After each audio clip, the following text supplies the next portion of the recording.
Nay nagkapangutanan ako mahitungod ani kung kinsam gyud mas ni perform no sa between didto sa prosecution og sa defense sa first few days sa impeachment trial ni Vice President Sara Duterte. Na makana gyud ko nga ang prosecution has performed well. Kay for example ako usap ako ka senador dito nya dito ra ko tob atog kumbutar on the side of the prosecution. Kay maayo man pagkaplastar ang pangutana di direct dito sa ilahang witness, maayo pagkapangutana niya ibawas na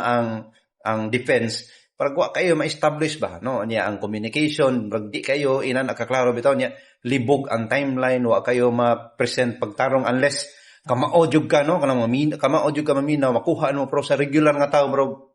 medyo lisod siya mo na nga para nako kung ganahan nga daog ning taga defense sa mata sa katilingban kay this is a political process kinahanglan nga duna gyud sila mga punto nga ilang ipasabot ngadto sa mga tao nga kuan ba mo resonate ba mas dali masabtan sa mga tao dili kay English in English mo ta mas ginhawa niya